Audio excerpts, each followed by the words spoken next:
Ladies and gentlemen, my name is Yukishi, and welcome to the second tier list video on Jade Echoes. So, last time I took a look at the character's personality and character-wise stuff, and this time I'm going to be going over their gameplay kit.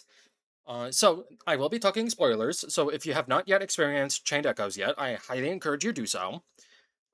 If you don't want to do that, then I do have a full completed playthrough of Chained Echoes, of both the main game and the DLC, that you can watch on the channel. So, I will be talking spoilers, obviously. Not in just in terms of who you get, but also in terms of the character as well. Just a little bit, I think. I don't know yet. But without further delay, 5, 4, 3, 2, 1. Click off the video now if you do not want spoilers. So, let's talk about Glenn first. So, like last time, I'm going to be going in order of appearance. So, Glenn is a jack of all trades, master of none kind of character, where he has a bunch of moves that can help the party out in a bunch of different ways. So he does have physical attacks. He's more of a physical attacker. Um, he can be a pseudo tank as well, but not really. And he does have a move that applies a weakness to an enemy, but I think it's only for one hit. I'm not 100% certain yet, or certain at all. Um, Not only that, but he can also try to be a tank because he does get a move that that increases his defense at the cost of his attack, which is fine because as a tank you would want that. By the time he gets his attack all enemy move, you already have characters that do his job but better, I would say. So I think I'm going to put Glenn in C tier in terms of his kit. Killian now. Killian is probably one of the better characters gameplay wise. I really like his kit. He can. Oh, and one of the good things about Glenn's kit is his ultra move, where it attacks all enemies and acts as like a what's the move called? Debilitate from SMT/Persona, where it lowers the opponent's stats by a lot. So very good move. Killian, on the other hand, is basically Glenn if Glenn focused on being a physical attacker instead of being a jack of all trades. Excuse me. Sorry. So Killian has access to not only a defensive crush on all enemies, but also a wide swing move that attacks all enemies as well. And that's awesome. I like that. His ultra move is basically just I attack all enemies on the field, and that's it. But it's a good AOE option. Um, Other than that, nothing of much note can be said about Killian. What he does is good. So there's that. Lene. I would put her in high A tier. So Lene is the first case of a magic casting character. So she has three magic abilities: fire, wind, and water, and they are all single target. And then later in the game, you earn the jump moves, where she attacks all enemies. You get them a little bit late than I would like, but it's whatever. And she is very powerful. So much so that you could even do a one shot, one kill type of strategy with Lene, supposedly, anyway. But you have to build specifically for that, and me personally, I don't think it's wholly worth it, generally. Because by the time you get that going, you would have already killed all the enemies. Like, all of the enemies, not just one. So, but other than that, I think Lene is a good character. She gets access to one of the best moves in the entire game called Heaven's Tear, which doesn't care about the enemy weakness, because if an enemy is weak to anything, it acts as that weakness. So, for instance, if an enemy is weak to light magic, then she does light damage. And that's fucking awesome. I love that. Overall, solid character. He's getting the short end of the stick again. Rob is a dogshit character, I'm sorry. So, this man is Status Effect Man, where he can paralyze, he can poison, he can slow, etc., etc. He also gains access to some melee attacks as well. He also gains access to trap abilities, so if you have a character that's drawing aggro, you can set a trap on on that character, so that when the enemy attacks that character, the trap springs itself. But unfortunately, that's not really useful when a lot of the enemies have multi-hit moves in general. So yeah, that's a shame. Other than that, he's just eh. I never really used Rob unless if it was absolutely necessary in my playthrough. I'm sure he's great. I just didn't give him the time of day, generally. So, eh. Victor is an easy S tier. One of two maybe S tier characters. This man is the buff character, where he buffs the entire party. He has access to one of the best abilities in the late game, or mid to late game, called Heroic Ode, which is basically a luster candy for my S&T nerds out there, where it increases all of your character's stats for a set amount of turns. He also gains access to a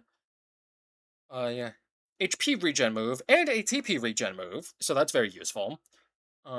He's the only other character, or he's the only character that has access to Earth magic.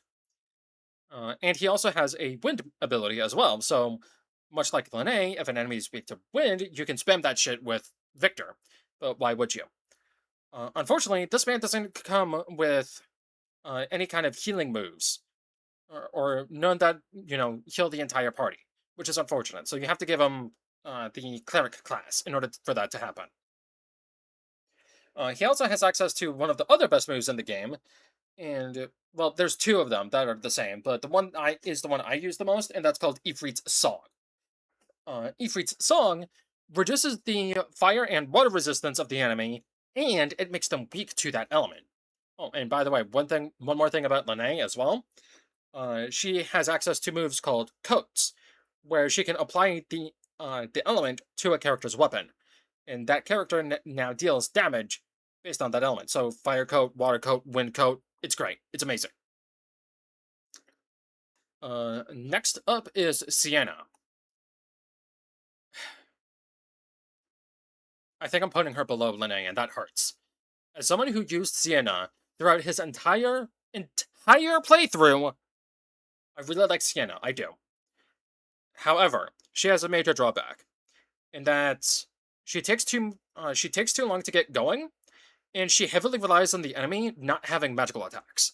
Unless if you are using her with Egil, or any character that is actively drawing aggro so she doesn't get hit, / she is protected from being hit by magic attacks, she's just an okay character, gameplay-wise. So Sienna is basically a quote-unquote dodge tank / the more agility I have, the stronger I become. She has a unique mechanic that should not be heavily relied on at all, called Petal Storm, where certain moves will be able to trigger her Petal Storm. I believe it is her strongest attack outside of her Ultra move. Oh, by the way, I completely forgot to mention these. Lene's Ultra move is just a generic Almighty Magic attack that hits all enemies. Rob's, I believe, just cures status ailment, I think. Again, I haven't really used Rob a whole lot, so I don't really remember. Victor's is HP and TP regen, while also giving full TP to the entire party. Sienna is basically just a single target attack move, but at the end of it, her agility and her crit go up. So she is a crit fiend, is what I'm getting at.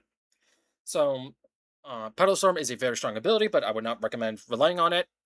Her best move is easily Yokogiri, which hits all enemies, and then Dragon Fang, which she gets in the late game, which scales off of how high her agility is. But again, it all comes crumbling if the enemy has multi-hit moves / multi-hit magic moves specifically, which is unfortunate because I really like Sienna. She is also the only character that can steal from enemies, and that is a very handy ability indeed.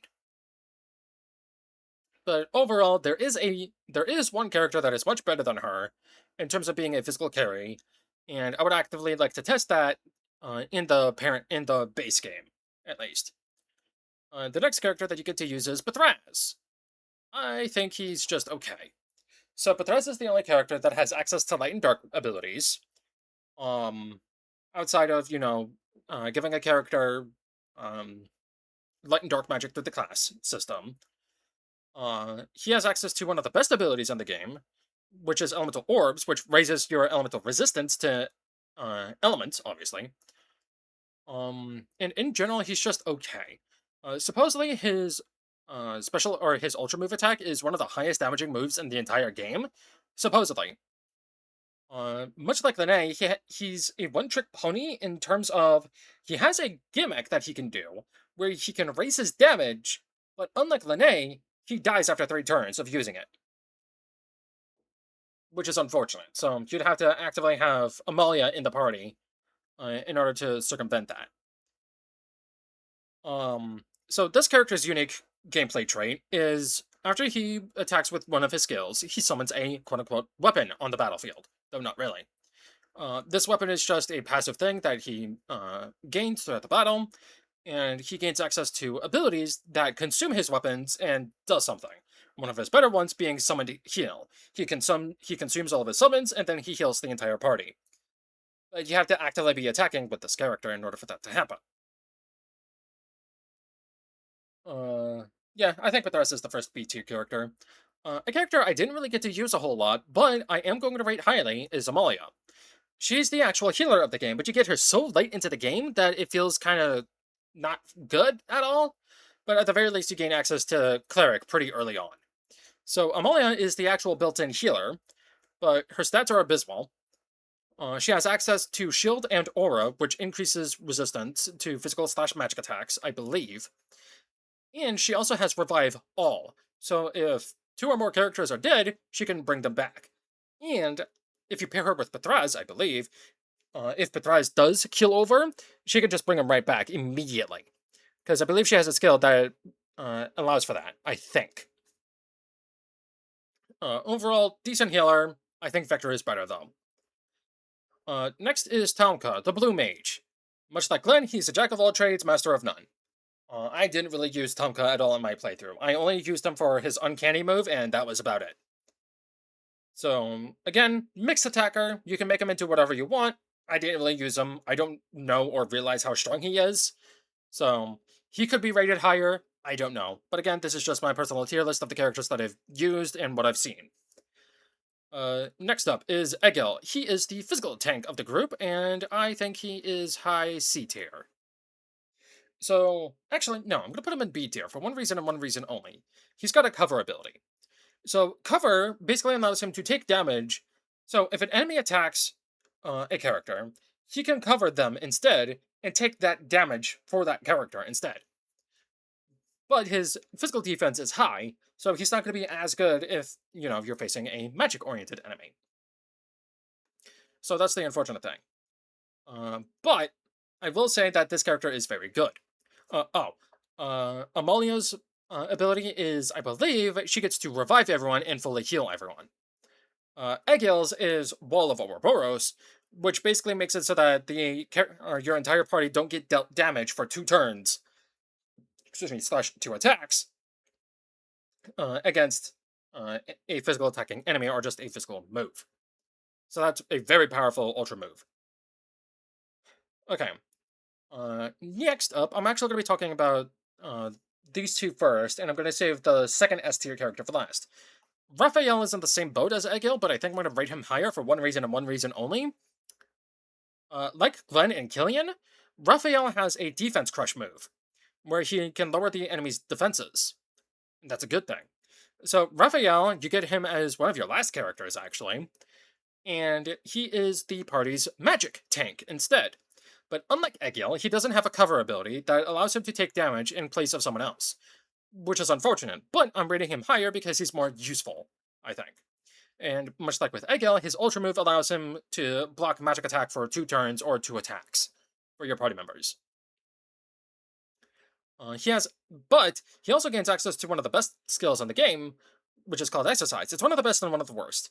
You can nullify magic attacks for 1 turn for 1 battle.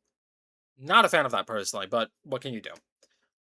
I think this character is very good, gameplay-wise, and if need be, he can be your second heal bot, because his mind is so high, and healing is based on mind. Next up is Magnolia. I think she's just okay. So Magnolia is your last magic attacker in the game, but her magic attacks are random. Her ultra move allows her to turn into her fairy mode, or her fairy form, and do a damaged move, I think? But she can only enter her fairy form once per battle, I believe. She has access to all magic abilities, I believe, anyway. I think, right?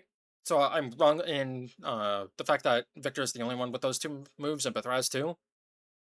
Granted, there is the skills and whatnot from your classes, but that's neither here nor there. But anyway, so Magnolia is a random chance character where it can either be single target, multi target, or does nothing at all. But there is a way to mitigate that, I believe. She's just okay.